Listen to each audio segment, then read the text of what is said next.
बच्चों, good evening. कैसे आप सभी लोग? आई होप सभी लोग अच्छे होंगे, मस्त होंगे, है ना। तो कल के क्लास में मैंने किरचॉफ्स लॉ पढ़ाई थी। किरचॉफ्स लॉ जो है आपके एग्जाम में बार बार रिपीटेड क्वेश्चन है ना। बहुत ही इंपॉर्टेंट क्वेश्चन है, तो इसका आप लोग अच्छे से प्रिपरेशन कर लिए होंगे और समझ गए होंगे, है ना। तो जिन बच्चे ने अभी तक किरचॉफ्स लॉ नहीं पढ़ा है, तो हमारे चैनल पे पहले से ही अपलोड है, कल मैंने क्लास ली है, तो वो बच्चे वहां से जाकर के देख सकते हैं ना। आज का टॉपिक है हमारा व्हीट स्टोन ब्रिज, है ना। तो व्हीट स्टोन ब्रिज क्या होता है ना। तो आज हम व्हीट स्टोन ब्रिज के बारे में जानेंगे। ये भी MI मोस्ट इम्पोर्टेंट क्वेश्चन है ना। तो ये भी बहुत ही इम्पोर्टेंट क्वेश्चन है फॉर योर एग्जामिनेशन, आपके एग्जामिनेशन के लिए, है ना। ये भी क्वेश्चंस का आप प्रिपरेशन कर लेंगे अच्छा से। ये भी क्वेश्चन आपको रिपीटेड क्वेश्चन है ना। बार बार रिपीटेड किया जा रहा है व्हीट स्टोन ब्रिज क्या है ना। इसकी व्याख्या करें तो व्हीट स्टोन ब्रिज क्या है। व्हीट स्टोन ब्रिज में 4 प्रतिरोध होते हैं, है ना। तो वो प्रतिरोध कैसा होता है और व्हीट स्टोन ब्रिज कैसा होता है, तो मैं फिगर से समझूंगी, है ना। तो आज का टॉपिक क्या है? Wheat stone bridge.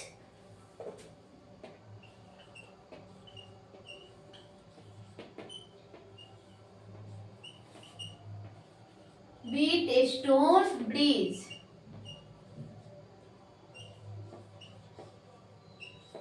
Wheat stone bridge, है ना। VVI वेरी वेरी इंपॉर्टेंट, या MI मोस्ट इंपॉर्टेंट, है ना। ये क्वेश्चन MI और इसको MI भी बोल सकते हैं और VVI, है ना। मोस्ट इंपॉर्टेंट क्वेश्चन, ये वेरी वेरी इंपॉर्टेंट क्वेश्चन। तो ये बहुत ही इंपॉर्टेंट क्वेश्चन है। व्हीट स्टोन ब्रिज क्या है, इसकी व्याख्या करें, है ना। तो आपके एग्जाम में ये क्वेश्चन भी रिपीटेड क्वेश्चन है ना। तो इसको आप अच्छे से पढ़ेंगे और एग्जाम के लिए प्रिपेयर कर लेंगे, है ना। तो पहले व्हीट स्टोन ब्रिज क्या है ना। तो पहले मैं फिगर से समझूंगी व्हीट स्टोन ब्रिज कैसा होता है ना। तो व्हीट स्टोन ब्रिज में 4 प्रतिरोध लगे रहते हैं। व्हीट स्टोन ब्रिज में 4 प्रतिरोध लगे रहते हैं, है ना। व्हीट स्टोन ब्रिज में 4 प्रतिरोध लगे रहते हैं। प्रतिरोध का सिंबल ऐसा होता है ना। ये क्या है? प्रतिरोध।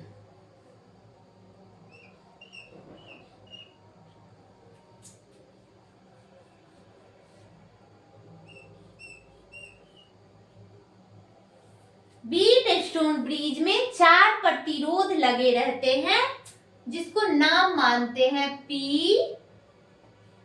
Q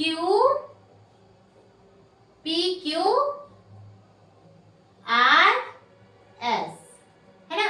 व्हीट स्टोन ब्रिज में 4 प्रतिरोध लगे रहते हैं P Q R S, जो चतुर्भुज की 4 भुजा के रूप में सजा हुआ है ना। ये चतुर्भुज की भुजा के रूप में सजा हुआ है। व्हीट स्टोन ब्रिज में 4 प्रतिरोध लगे होते हैं, जो चतुर्भुज A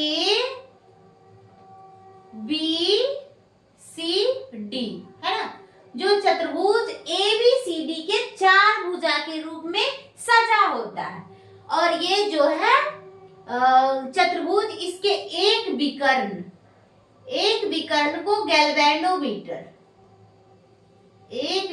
को गैल्वेनोमीटर से जोड़ दिया जाता है, तथा दूसरी विकर्ण को एक सेल, दूसरा विकर्ण ये हुआ ना, एक विकर्ण को गैल्वेनोमीटर, G4 गैल्वेनोमीटर, है ना। तो एक विकर्ण को गैल्वेनोमीटर से जोड़ दिया जाता है, तथा दूसरी विकर्ण को एक सेल से जोड़ दिया जाता है। दूसरी विकर्ण को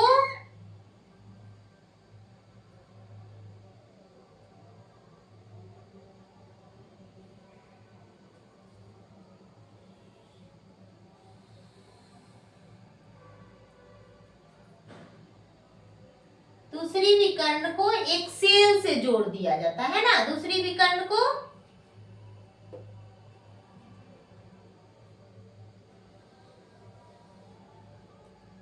तो ये है हमारा व्हीट स्टोन ब्रिज, है ना।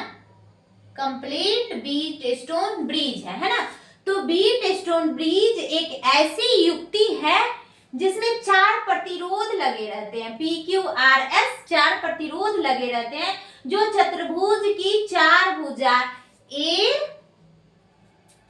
B, C और D के रूप में सजा रहता है ना, जो चतुर्भुज की 4 भुजा A, B, C, D के रूप में सजा रहता है। इसके एक विकर्ण को गैल्वेनोमीटर से जोड़ दिया जाता है तथा दूसरी विकर्ण को एक सेल से जोड़ दिया जाता है ना, दूसरी विकर्ण को एक सेल से जोड़ दिया जाता है। और ये जो है बीट स्टोन ब्रिज, इसमें क्रमशः I1, I2, I3 ये ब्रिज है, यहाँ प्रतिरोध है तो धारा प्रवाहित होगा ना, तो इसमें यहाँ A के पास I1 धारा प्रवाहित होती है, I1 है ना, और B से I2 और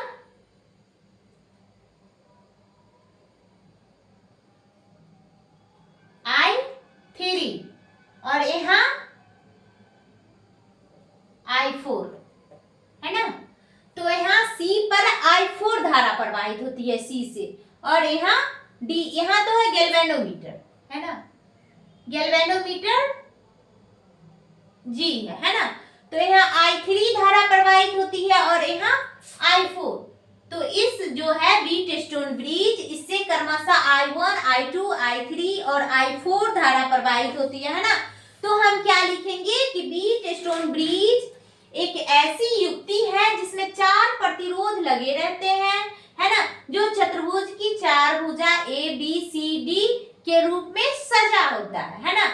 इसके एक विकर्ण को गैल्वेनोमीटर से तथा दूसरी विकर्ण को एक सेल से जोड़ दिया जाता है ना, और गैल्वेनोमीटर से जोड़ते यहाँ IG धारा प्रवाहित होती है, IG है ना, यहाँ IG धारा प्रवाहित होती है। तो पहले क्या लिखेंगे कि बीट स्टोन ब्रिज एक ऐसी युक्ति है ना, बीट स्टोन ब्रिज एक ऐसी युक्ति है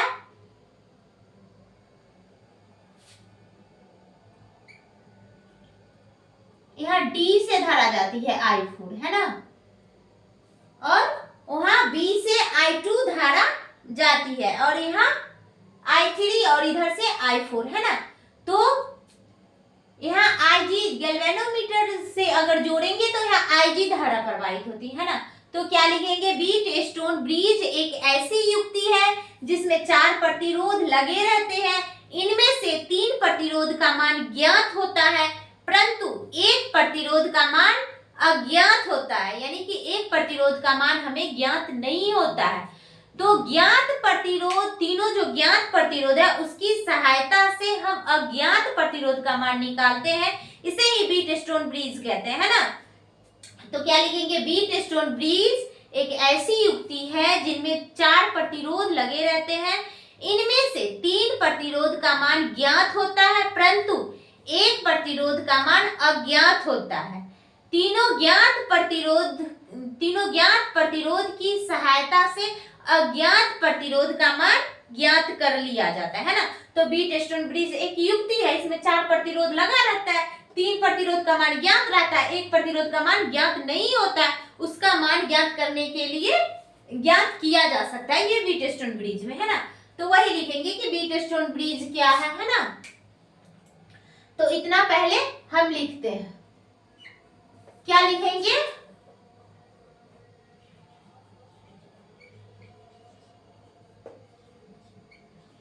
बीट स्टोन ब्रिज एक ऐसी युक्ति है, हिंदी में भी ये बीट स्टोन ब्रिज ही लिखाता है ना, बीट स्टोन नाम है, बीट स्टोन ब्रिज एक ऐसी युक्ति है, बीट स्टोन ब्रिज एक ऐसी युक्ति है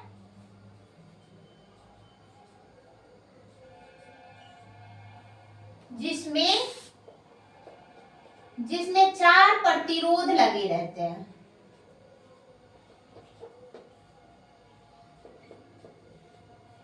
जिसमें 4 प्रतिरोध लगे होते हैं है ना। इनमें से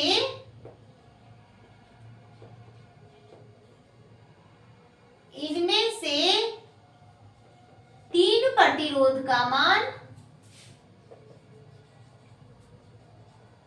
इनमें से 3 प्रतिरोध का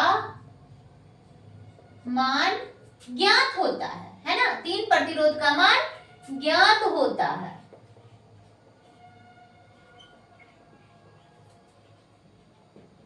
परंतु एक प्रतिरोध का मान, एक प्रतिरोध का मान अज्ञात होता है।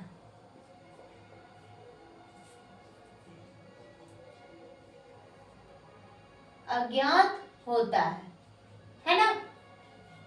व्हीटस्टोन ब्रिज एक ऐसी युक्ति है जिनमें 4 प्रतिरोध लगे होते हैं, इनमें से 3 प्रतिरोध का मान ज्ञात होता है, परंतु एक प्रतिरोध का मान अज्ञात होता है।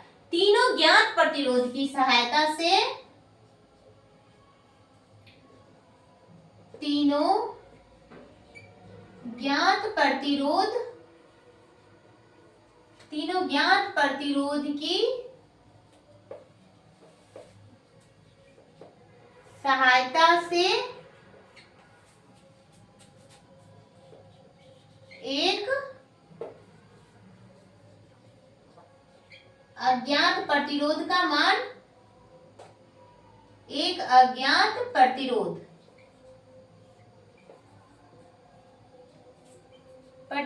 का मान निकाल लिया जाता है ना, निकाल लिया जाता है। तो ये हमारा क्या हो जाएगा, व्हीटस्टोन ब्रिज क्या है ना, ये इंट्रोडक्शन था उसका कि व्हीटस्टोन ब्रिज एक ऐसी युक्ति है जिसमें 4 प्रतिरोध लगे रहते हैं, इनमें से 3 प्रतिरोध का मान ज्ञात होता है, परंतु एक प्रतिरोध का मान अज्ञात होता है। अज्ञात प्रतिरोध का मान ज्ञात करने के लिए तीनों ज्ञात प्रतिरोध की सहायता से वो जो एक अज्ञात प्रतिरोध है उसका भी मान हम ज्ञात कर सकते हैं, तीनों ज्ञात प्रतिरोध की सहायता से, है ना। तो वही लिखा हुआ कि व्हीटस्टोन ब्रिज एक ऐसी युक्ति है जिनमें 4 प्रतिरोध लगे रहते हैं, इनमें से 3 प्रतिरोध का मान ज्ञात होता है, परंतु एक का मान अज्ञात होता है। तीनों ज्ञात प्रतिरोध की सहायता से अज्ञात प्रतिरोध का मान निकाला जाता है। अब लिखेंगे इसका संरचना, है ना, ये जो फिगर है संरचना, उस संरचना में ये फिगर बनाना है, फिर इसका एक्सप्लेन करना है, वर्णन करना है। फिगर का वर्णन करेंगे ना कि कहाँ नाक है, मुंह है ना, तो अब इसका एक्सप्लेन करना है संरचना। ये व्हीटस्टोन ब्रिज का इंट्रोडक्शन था। अब लिखेंगे संरचना, कंस्ट्रक्शन, है ना। तो संरचना में लिखेंगे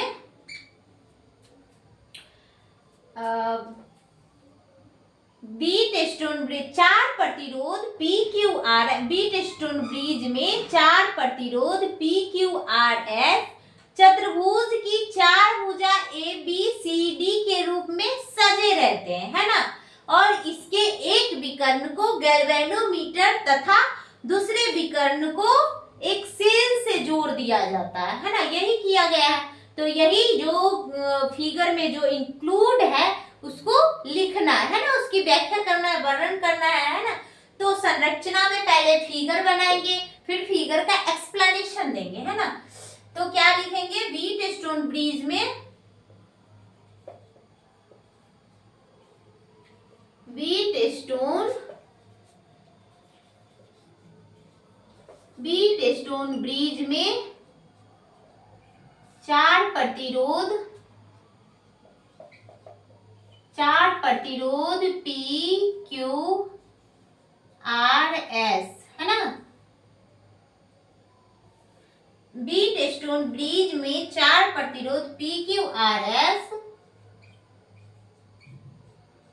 चतुर्भुज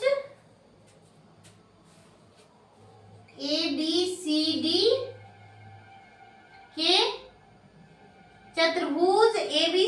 के भुजा के रूप में सजे रहते हैं।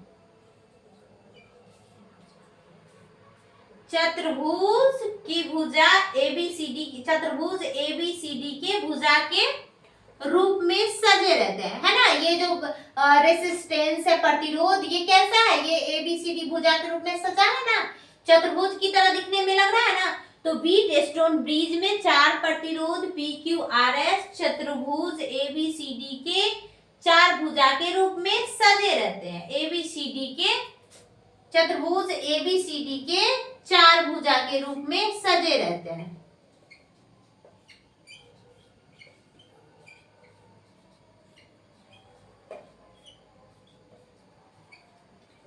चतुर्भुज की भुजा के रूप में सजे रहते हैं, है ना। और तथा इसके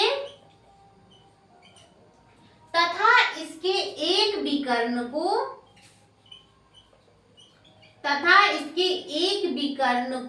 गैल्वेनोमीटर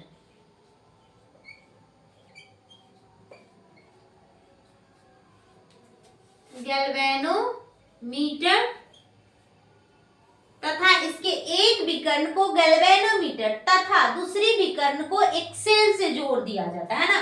तो एक विकर्ण को गैल्वेनोमीटर एवं दूसरी विकर्ण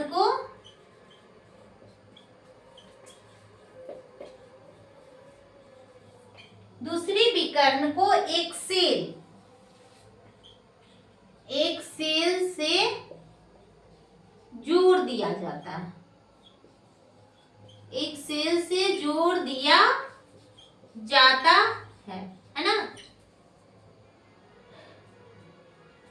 इसमें प्रवाहित धारा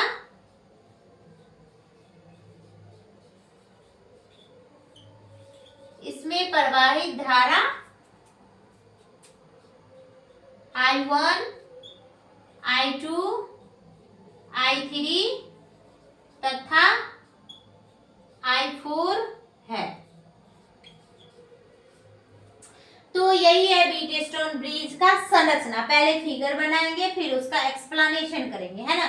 तो बीट स्टोन ब्रिज में चार प्रतिरोध PQRS चतुर्भुज की चार भुजा ABCD के रूप में सजे रहते हैं तथा इसके एक विकर्ण को गैल्वेनोमीटर तथा दूसरे विकर्ण को एक्सेल से जोड़ दिया जाता है। इसमें प्रवाहित धारा I1, I2, I3 तथा I4 है ना। तो ये इसका संरचना था, है ना। तो संरचना में फिगर बनाएंगे, उसका वर्णन करेंगे और ये बीट स्टोन ब्रिज क्या होता है वो इंट्रोडक्शन था कि बीट स्टोन ब्रिज एक ऐसी युक्ति है जिसमें चार प्रतिरोध लगे रहते हैं परंतु तीन प्रतिरोध का मान ज्ञात होता है और एक प्रतिरोध का मान ज्ञात नहीं होता। तीनों ज्ञात प्रतिरोध की सहायता से एक जो अज्ञात प्रतिरोध है उसका भी मान ज्ञात किया जाता है ना। तो आई होप आप लोग इतना समझ गए होंगे, है ना। फिर आगे पढ़ाती हूँ, तब तक इतना आप लोग स्क्रीनशॉट लीजिए, है ना।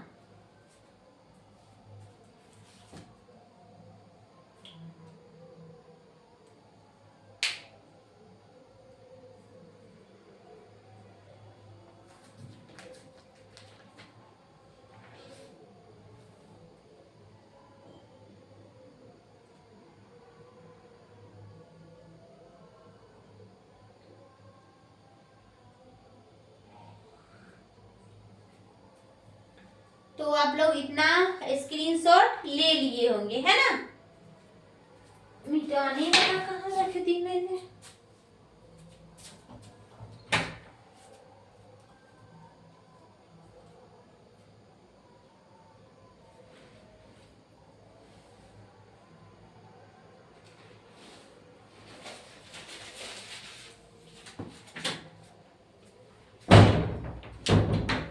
आप लोग इतना स्क्रीनशॉट ले लिए होंगे, है ना।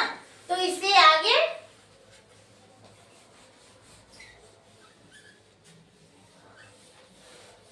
अब इसका कैलकुलेशन पढ़ेंगे, है ना, कि बीट स्टोन ब्रिज में जो तीन प्रतिरोध का मान ज्ञात है परंतु एक का मान जो अज्ञात है उसका मान हम कैसे निकालेंगे, है ना। तीनों में रिलेशन, है ना, कैसे बनता है। तीन का मान ज्ञात है परंतु एक का मान ज्ञात नहीं है, तो ये चारों जो प्रतिरोध है उसका रिलेशन कैसे बनता है ना, कैसे निकालेंगे। तो अब हम कैलकुलेशन पढ़ेंगे।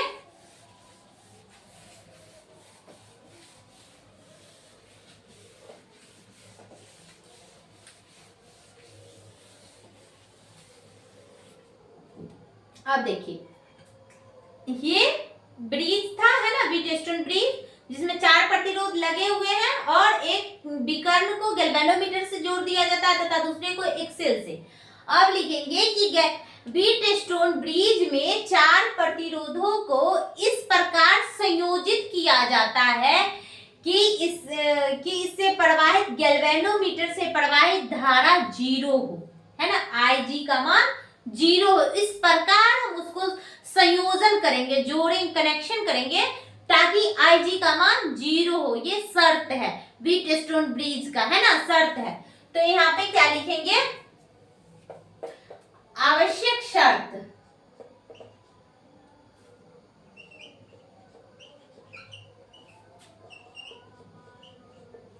है ना। तो ये व्हीटस्टोन ब्रिज का एक शर्त है कि व्हीटस्टोन ब्रिज में चारों प्रतिरोध को इस प्रकार संयोजित करेंगे कि गैल्वेनोमीटर से प्रवाहित धारा Ig का मान 0 हो। ये व्हीटस्टोन ब्रिज का शर्त है ना। तो हम लिखेंगे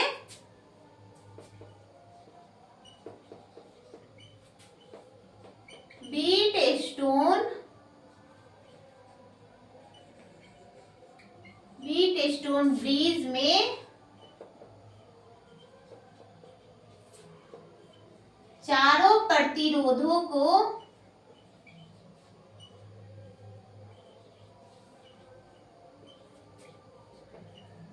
इस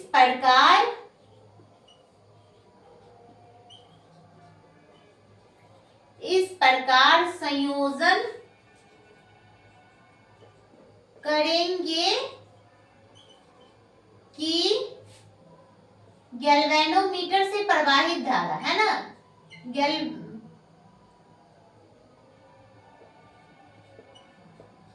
गैल्वेनोमीटर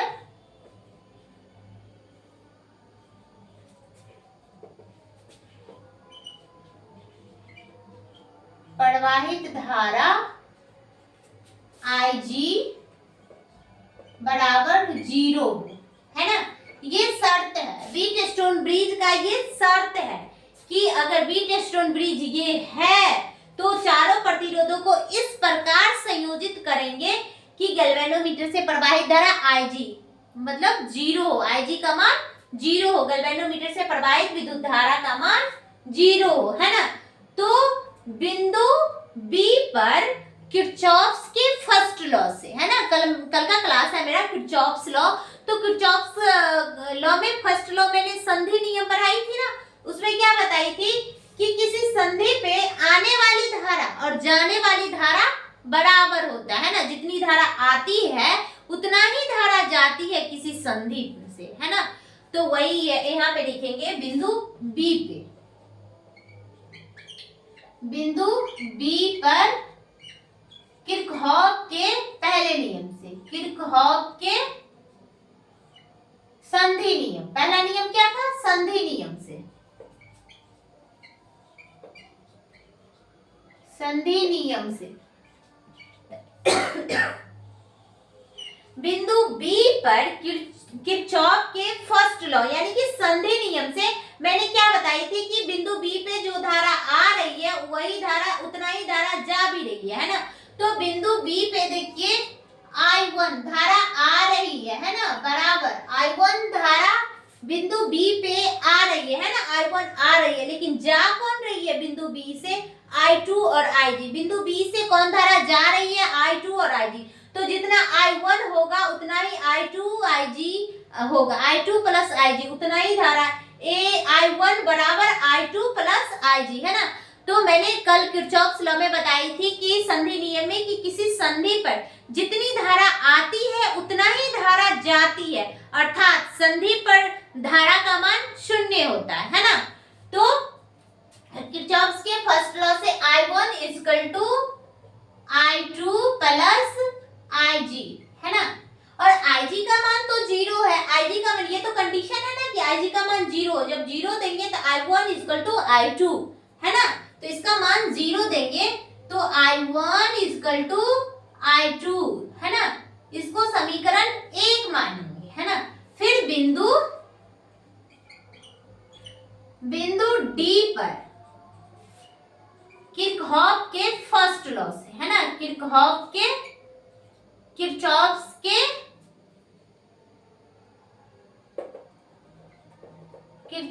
के संधि नियम से।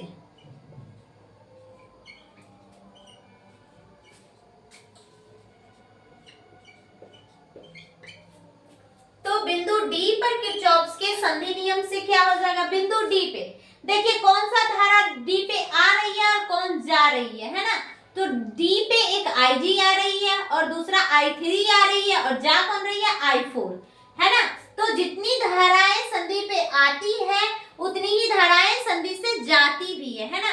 तो हम यहां लिखेंगे I3 plus IG equal to I4, है ना। और IG का मान तो 0 है, IG का मान तो 0 है, तो यहाँ पे 0 दे देंगे तो I3 इक्वल टू I4, है ना। I3 इक्वल टू I4, तो इसको समीकरण 2 मानेंगे, है ना, इसको समीकरण 2 मानेंगे। अब समीकरण 1 और 2 को मिलाने पर, समीकरण 1 और 2 को मिलाने पर यहाँ पर क्या लिखेंगे, combined equation 1 and 2, combined equation 1 and 2, है ना। तो दोनों इक्वेशन को जब हम मिलाएंगे तो क्या हो जाएगा, I1 बट्टा I2 बराबर I3 बाय I4, है ना। इसको समीकरण 3 मानेंगे, है ना, समीकरण 3, है ना। I1 बटा I2 बराबर I3 बाय I4, ये समीकरण 1 जो I1 इक्वल टू I2 है ना, और I3 इक्वल टू I4 है। इन दोनों को कंबाइन करेंगे ना, कंबाइंड इक्वेशन 1 एंड 2, दोनों इक्वेशन को कंबाइन करेंगे तो I1 bye I2 equal to I3 bye I4 ये आएगा, है ना। अब बंद पास A B D में, है ना। अब बंद पास A B D में, ये बंद पास वाला नियम मैंने किरचॉफ्स के सेकेंड लॉ में बताई है ना, बंद पास का नियम, है ना। तो किरचॉफ्स का सेकेंड लॉ था बंद पास का नियम। तो क्या था कि किसी प्रत्येक बंद पास से प्रवाहित धारा और उसके संगत प्रतिरोध का गुणनफल, है ना, वो जो है बंद पास में उपस्थित कुल विद्युत वाहक बल के बराबर होता है ना, विद्युत वाहक बल के योग के बराबर होता है। ये कल के क्लास में मैंने बताई थी किरचॉफ्स लॉ में। तो आप लोग सोच लीजिए किरचॉफ्स लॉ कितना इंपॉर्टेंट है ना, वो खुद के लिए भी इंपॉर्टेंट है और दूसरे सवाल में भी उसका यूज हो रहा है ना। तो किरचॉफ्स लॉ बहुत ही इंपॉर्टेंट क्वेश्चन है, आप लोग उसे जिन बच्चों ने अभी तक नहीं पढ़ा है तो कल मैं पढ़ाई हूँ, कल के क्लास में हमारे चैनल पे वीडियो अपलोड है, तो वहां से जाकर के किरचॉफ्स लॉ पढ़ लेंगे, है ना, और अच्छे से प्रिपरेशन कर लेंगे। ये एग्जाम में रिपीटेड क्वेश्चन है, मैं बार बार बोल रही हूँ कि रिपीटेड क्वेश्चन है किरचॉफ्स लॉ, व्हीटस्टोन ब्रिज, है ना। तो इसका प्रिपरेशन तो आप अच्छे से कर ही लेंगे, है ना।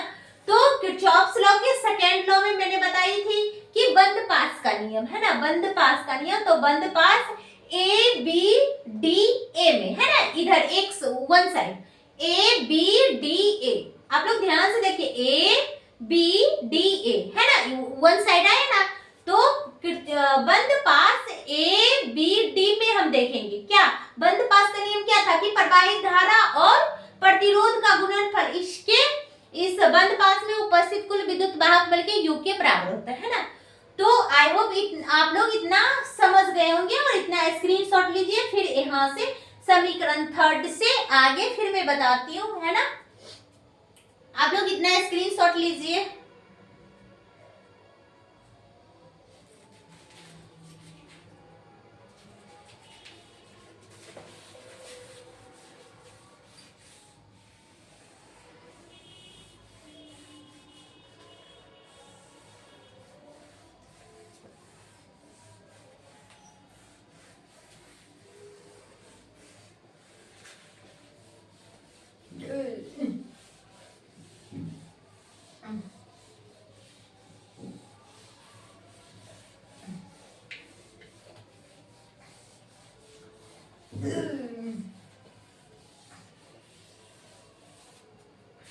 तो मैंने क्या बताई, बंद पास ए बी डी ए में, है ना। तो यहाँ क्या लिखूंगी, बंद पास ए बी डी ए में, है ना, बंद पास ए बी डी ए में। तो यहाँ ए है ना, ए बी डी ए में, है ना। तो क्या हो जाएगा, इसका जो विद्युत वाहक बल होता है ना, और ये जो संधि पे जो धारा जा रही है उसको प्लस में लिखते हैं, और जो धारा संधि पे आ रही है उसको प्लस में लिखते हैं। ये कल की क्लास में मैंने बताई थी कि संधि पे अगर कोई धारा आ रही है तो वो धनात्मक होती है ना, उसको प्लस में लिखते हैं, और जो धारा संधि से जा रही है तो उसको ऋणात्मक लेते हैं, है ना, निगेटिव लेते हैं चीज, तो उसको माइनस में लिखते हैं। तो ए से जा रही है ना, ए से धारा I1 जा रही है, यानी कि निगेटिव, ऋणात्मक लेंगे, I1 को ऋणात्मक लेंगे, है ना। तो यहाँ क्या हो जाएगा, माइनस I1, और प्रतिरोध, संगत प्रतिरोध I1 का संगत प्रतिरोध P है ना, I1 P और B, A B में क्या है, B से भी धारा जा रही है ना, B से भी धारा IG जो है जा रही है ना, तो इसको भी माइनस में लेंगे IG धारा, और उसका संगत प्रतिरोध क्या है, गैल्वेनोमीटर G, है ना। और D, देखिए D से A B D, है ना। अब D पे देखिए कि कौन सी धारा आ रही, I3 धारा जो है D से जा नहीं रही है, D पे आ रही है ना, D पे आ रही है, तो जो आ रही है वो प्लस में होगा, जो जा रही है वो माइनस में होगा, है ना। तो D पे I3 धारा आ रही है ना, तो इसको प्लस में लिखेंगे, है ना। तो प्लस में हो जाएगा I3 है, I3, और इसका संगत प्रतिरोध R है ना, इक्वल टू V, है ना। ये भी ये से ये भी ये कट जाएगा, बच गया माइनस I1P माइनस IG और प्लस I3, है ना। तो यहाँ लिखेंगे ये IG का मान 0 है ना, तो 0 और जीरो, इसका मान तो पूरा 0 हो जाएगा, है ना। IG का मान 0 है, ये कंडीशन है, शर्त है व्हीटस्टोन ब्रिज का, तो इसका मान तो 0 हो जाएगा, तो ये पूरा 0 हो जाएगा, तो बच गया I1P और प्लस I3R, है ना।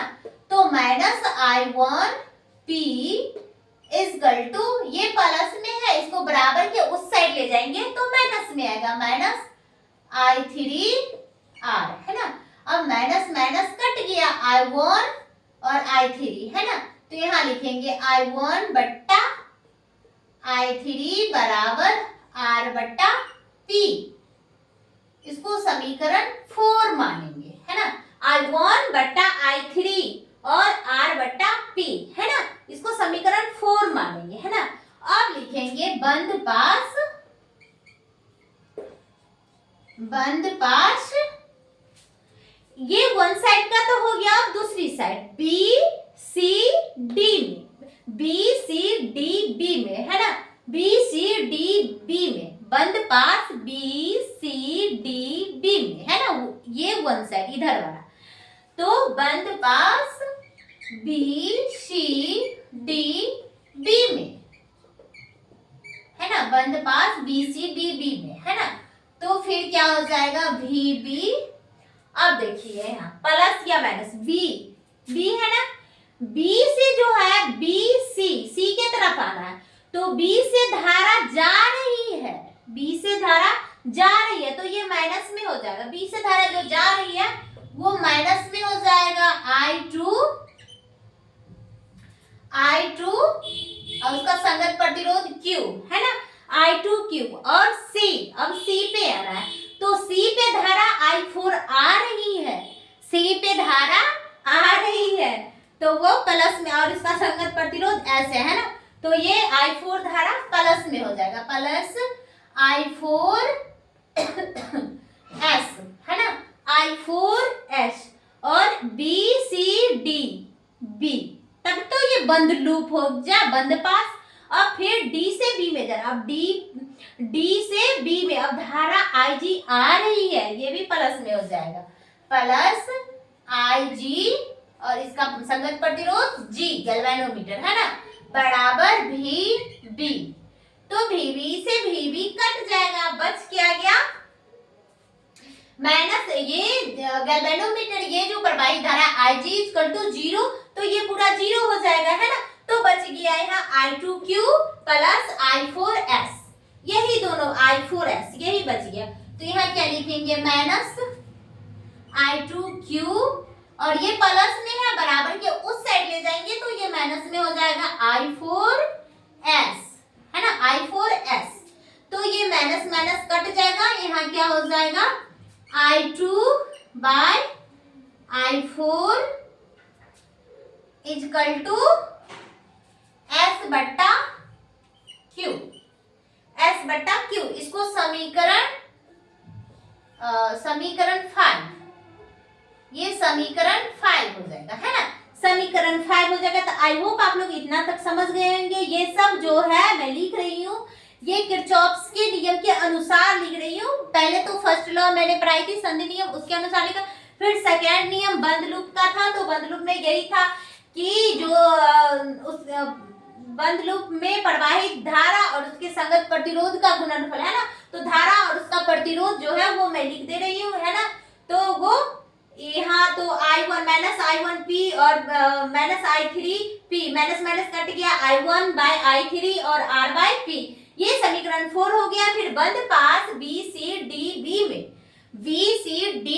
में है ना, तो फिर इसका संगत प्रतिरोध B से C में आएंगे, तो ये B से धारा जा रही है तो I2 माइनस में हो जाएगा, मैंने माइनस में I2, और Q इसका संगत प्रतिरोध Q है ना, तो मैंने Q लिखा। और फिर यहाँ C से D, C पे धारा आ रही है I4 धारा, तो प्लस C4S है ना, उसका संगत प्रतिरोध S है, प्लस अब D है ना, तो D पे धारा आ रही है तो प्लस में Ig, लेकिन Ig का मान तो 0 होता है, तो ये तो 0 हो गया, बच गया ये दोनों। ये इधर प्लस में था, बराबर के उस साइड में ले जाएंगे तो माइनस में होगा, माइनस माइनस खत्म। तो I2Q बराबर I4S बचा। फिर I2 by I4 equal to S by Q है ना, तो ये समीकरण 5 हो गया है ना। फ्रॉम इक्वेशन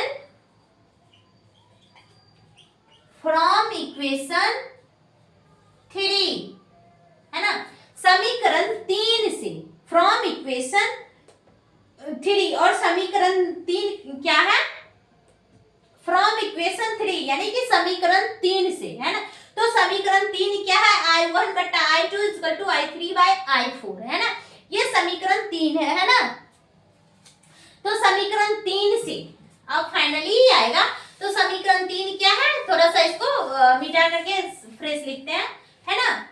तो फ्रॉम इक्वेशन 3, समीकरण फ्रॉम इक्वेशन 3, तो 3 इक्वेशन क्या था I1 bye I2 equal to I3 बटा I4 है ना, यही था थर्ड इक्वेशन। अब I1 की जगह क्या देंगे, I1 equal to R, I1 equal to R बटा I2 equal to S equal to I3 का मान कितना है P है ना, और I4 का मान Q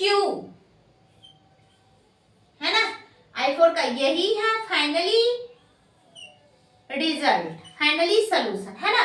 जब हमें 4 प्रतिरोध PQRS दिया रहे तो हम उसका मान कैसे निकालते हैं, तो यहाँ हो जाएगा P बाय Q, तो P बट्टा Q, ये प्रतिरोध का मान बट्टा ये प्रतिरोध का मान बराबर S बट्टा R है ना, तो R बट्टा S या S बट्टा R बट्टा S, तो ये प्रतिरोध बट्टा ये प्रतिरोध है ना। 4 प्रतिरोध, जैसे कि हमें ना 4 प्रतिरोध का मान दिया हुआ है 3, 6, 8, और इसका मान नहीं दिया हुआ है, तो हम कैसे निकालेंगे है ना।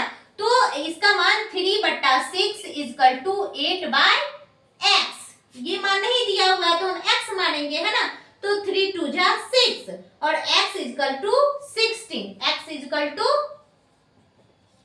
8 2 जा 16 है ना। तो एक प्रतिरोध ये जो था x, इसका मान कितना निकला 60। लेकिन ये हम अपने मन से थोड़ी ना किए, 3/8 भी तो लिख सकते हैं, है ना। आप सोचते होंगे 3/6 ही क्यों लिखी मैम, 3/8 भी लिख सकते हैं, 6/x भी लिख सकते हैं, है ना, लिख सकते हैं। लेकिन ऐसा नहीं कर सकते क्योंकि प्रूव्ड किया है कि ये प्रतिरोध बट्टा ये प्रतिरोध बराबर ये प्रतिरोध बट्टा ये प्रतिरोध, है ना। तो 4 प्रतिरोध का मान दिया रहेगा, तो आपको इसी तरह निकालना है ना, PQ बट्टा RS, है ना। तो इसी तरह अगर 4 प्रतिरोध दिया रहेगा तो हम 3 प्रतिरोध का मान ज्ञात होता है, परंतु एक का मान अज्ञात होता है ना। तो तीनों ज्ञात प्रतिरोध की सहायता से एक अज्ञात प्रतिरोध का मान ज्ञात कर सकते हैं। एग्जाम्पल में भी मैंने बताई 3 प्रतिरोध का मान ज्ञात था और एक का नहीं था, तो उसका भी मैंने निकाल के बताई, है ना। तो यही है व्हीटस्टोन ब्रिज। तो फाइनली यहाँ है कि R बट्टा S इजकल टू P/Q, है ना, या P/Q इजकल टू R बट्टा S, है ना। तो व्हीटस्टोन ब्रिज बहुत ही इंपॉर्टेंट क्वेश्चन है ना, MI मोस्ट इंपॉर्टेंट क्वेश्चन है फॉर योर एग्जामिनेशन। तो आप लोग इसका अच्छा से प्रिपरेशन कर लेंगे, है ना, वीडियो को दोबारा देख लेंगे बट अच्छा से प्रिपरेशन कर लेंगे। लेकिन आई होप आपको अच्छे से समझ में आया होगा। अगर समझ में आया है तो अपने दोस्तन ग्रुप में भी शेयर करें, है ना, दोस्त लोगों में शेयर करें ताकि सारे बच्चे पढ़ ले, सीख ले, अपना एग्जाम अच्छा से दे ले और अपने एग्जाम में अच्छा स्कोर कर ले, है ना। तो आप लोग अपने दोस्तों ग्रुप में भी शेयर कीजिए और जिन बच्चों हमारे चैनल पे नए हैं वो प्लीज हमारे चैनल को सब्सक्राइब कर लीजिए ताकि जो भी मैं वीडियो अपलोड करूँ तो उसका नोटिफिकेशन आप तक जाए और आप उस वीडियो को देखें और सीखें, है ना। तो आज के लिए इतना ही, फिर मिलती हूँ आपको नेक्स्ट वीडियो में। तब तक के लिए बाय बाय, टेक केयर।